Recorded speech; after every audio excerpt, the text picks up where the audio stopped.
Hello! So this is a sort of different video, which I've not really done before, but I came up with the idea the other day and I kind of liked it, so I thought I'd go for it, even though it's not pregnancy related or being a mum related or even a political thing, although there probably will be elements of politics in it because my brain.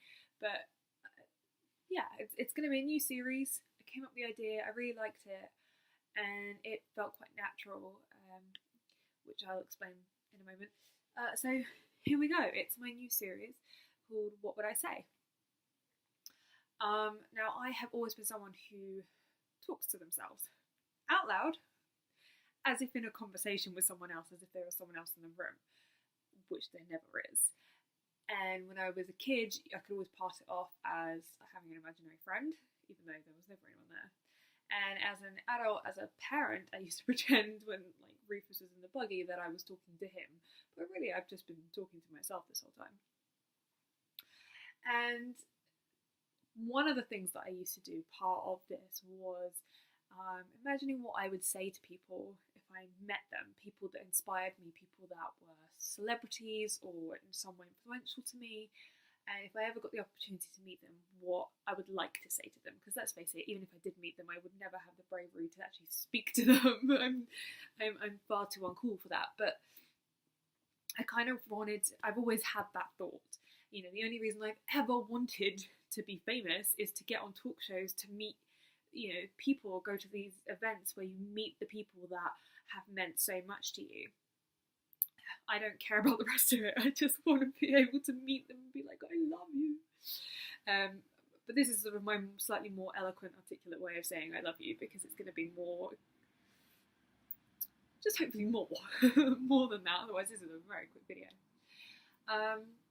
So this first video is going to be, and it's going to probably seem quite an interesting choice for someone who's British, who is not gay, who is from London and is 31 years old.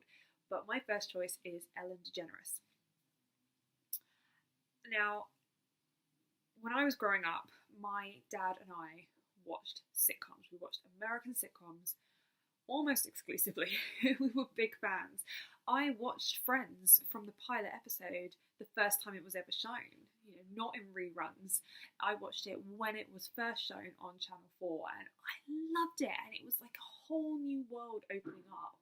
And my dad and I watched lots of those American sitcoms. You know, we watched Cheers, Frasier, Mad About You, which I imagine most of you haven't even heard of, but it was amazing. Helen Hunt. I mean, just Helen Hunt was amazing in it. And Paul Reiser, of course, as well. And I watched Roseanne. I watched The Cosby Show, which is now a controversial thing, but I did, and at the time I loved it, and now it feels painful to not have those same associations with it, but I'm sure I'm not the only one who's in that position. But I grew up with these programs and I adored them. And the one that really resonated with me and really stuck around with me, particularly because it didn't get the recognition that I felt it deserved, even at the time I thought it deserved, was Ellen. Again, most of you probably don't even know that there was a sitcom called Ellen, or if you did, that it was even available to watch in the UK, but it was for a very brief period. They didn't really do a lot of reruns of it, and if they did, they were like in the middle of the day. It wasn't marketed much. It was a very quiet hit here. It did better in the States, because I can't remember how many seasons it lasted for, but it lasted for a few, like sort of 5, I'd say, as a guess. And it had Ellen DeGeneres as the title character. It had Jolie Fisher as her best friend, but only from season 2. In season 1, she had a best friend called Adam, who's the actor's name I can't remember, and I'm very sorry about that. She had a best friend called Adam, and then there were 2 female characters in it, Holly, and I'm not going to remember the other one's character's name, which is terrible. But the other one, that wasn't Holly, was played by the actress who played Janice in Friends. I mean, amazing. Because it was all around the same time. It was made around the same time, so it was all the same kind of people. They had a lot of the same guest stars, a lot of the same extras that you will see popping in and out. But yeah, from series 2, I think, onwards, Jolie Fisher became Ellen's best friend in it, as Paige, and she was hysterical. I loved her. Like almost sort of a Rachel character to Ellen's, even back then, very sort of tomboyish character. And it was brilliant. And Ellen DeGeneres was amazing in it. I mean, she was very witty. It was a very witty, well-written show. But on top of that, she had this physical humour that I just adore and am incapable of recreating myself. I do not have those skills. But I just loved watching her. She was so funny and so brilliant and very, to me, very reminiscent of Lucille Ball.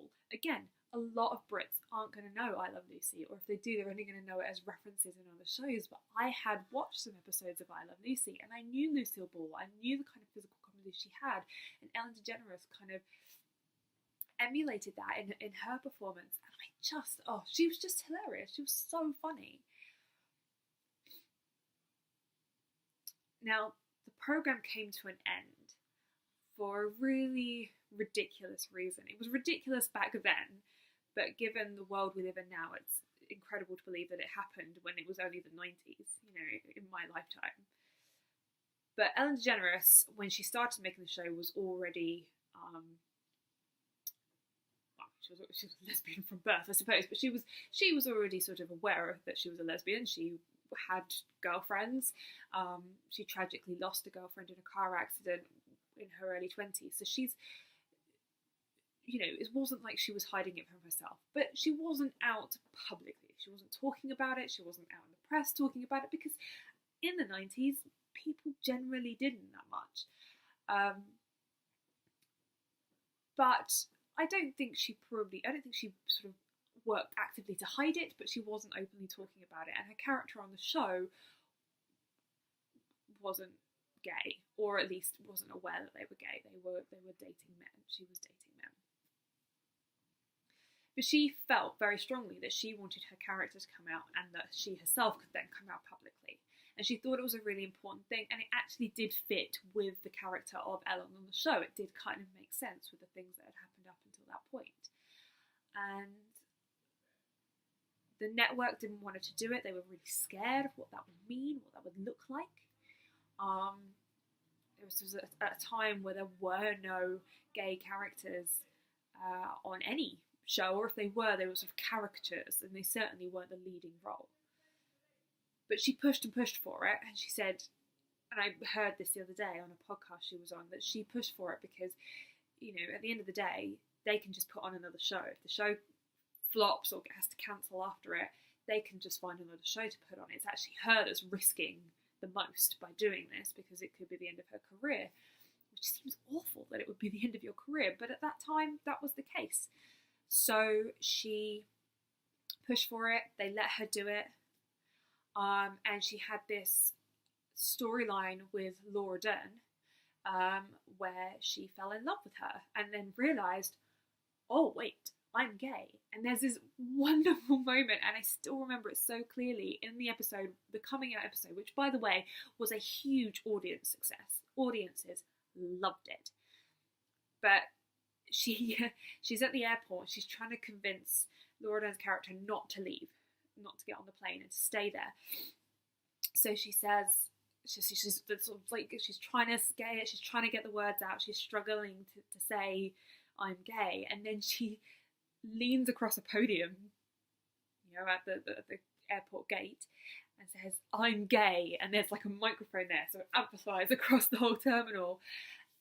And it's just, it's so brilliantly done, but it's also so sensitively done. And it's not just thrown out there. It's not just a throwaway line. It's not just a funny moment. It's actually a really beautiful moment of coming out and being okay with that, and dealing with that, and all the events that follow. And then the following couple of episodes where she's sort of coming out to her friends, they deal with it really well. Paige has issues coming to terms with the reality of her friend being gay, but it's done beautifully. It's a really carefully written, carefully acted piece of TV history. And that is what it was. It was TV history. And at the time that the episode came out, Ellen did 2 major interviews, one with Oprah. I can't remember who the other person was was she did one with another sort of big interview type person in the States, to talk about what she did, and what it was, and you know, that she herself actually was gay. And she did a cover of a magazine. Again, I can't remember which magazine cover it was, but a big one, you know, something like Time or something like that. And you know, she announced to the world that she was gay that way, and it was so monumental. Now, I was maybe 10 at this point. No, it must have been older. It must have been more like 12, 13 when all this was happening, or at least I was becoming aware of it happening. And I remember walking to my maths lesson with a friend of mine and trying to explain to her, and she'd never seen Ellen, she didn't know anything about it, but trying to explain to her what had happened and how amazing that was, and what a wonderful thing for, I mean, we didn't call it the LGBT community back then, or at least I didn't know to, but I said, what a wonderful thing for homosexuals to have that. Like, how amazing is that? And my friend going, why is she doing that, and what difference is it going to make? It's none of anyone's business. She shouldn't be talking about it, and what a silly thing to do for the character. And I just remember thinking, how are you 13 years old and that close-minded to something that I thought was so amazing? And I couldn't wrap my head around, you know, the ignorance of someone that I was going to school with, who was my age, not really understanding the significance of that and how important that was for so many people, let alone Ellen. So what would I say to Ellen? I would say you're amazing. And even now, when I think back to that moment, think back to that episode, I'm so incredibly proud of what that meant to people. Now, I'm not a homosexual. I have questioned my sexuality at times, but I've come to the conclusion that I'm not homosexual. But just the very fact that you were brave enough to come out, that you started that conversation inside of me and with me and amongst my friends, meant that I was free to question my sexuality, that I still feel free to, and I still am exploring what my sexuality is, because I don't think it's a black and white thing. I think it's a very fluid thing, and I think there are levels to it and layers to it, and, you know, nuances to it that we are still all learning about. But it's because, for me at least, you made that mark, you made that step, that you started opening that world up for me and making it okay to talk about. And I will never stop being thankful for that. I will never stop being grateful. And I will also never stop being grateful for you making it something that the world started talking about. How amazing is that? Now, unfortunately, the show was cancelled because advertisers were too weak and too backwards to understand what an important moment that was, and they stopped sponsoring the show, and therefore the network pulled the show. I mean, like I say, the fact that that happened in my lifetime makes me so mad. I'm so mad. But, you know, it did. And Ellen kind of lost her career for a long time, and then there was Finding Dory, and then there's the talk show that she has now, and she's found her way back, thankfully. But I think for those of us that watched that episode, for those of us that understood at the time what it meant, we can't thank you enough. You're an inspiration, and you're one of the bravest people I know, and you're also one of the funniest people, and not enough credit is given to you and your humour. I mean, if you want to find out how funny she is, go back and watch a stand-up routine she did on, I think, Johnny Carson. You can find it on YouTube, and I think it's called Conversation with God, something like that, or Phone Call to God, something like that. It's along those lines. I can never remember quite the title of it, but it is so funny, and you should go and you should watch it, because you'll understand the talent in this woman. Aside from all of the other things, she is just a very talented, very deserving woman, and I love her. And I love that she's found happiness and acceptance and love in the world, not just with her wife, Portia de Rossi, but with the community at large, because she deserves it. She's worked really hard for it, and she put herself out there at a time when people were not ready for someone like her to put themselves out there. So that's, in a roundabout way, what I would say to Ellen. That is what I would say to Ellen DeGeneres if I ever got the chance. So that's the end of episode 1 of this series. I'm not sure who I'm going to do next. I'm going to think about it, and there'll be a new video next week. Alright. If you like this video, if you're interested in following this series, click the subscribe button, click the bell for notifications, and please like it as well so that I know that it's something that you enjoyed. Okay. Alright. Bye for now.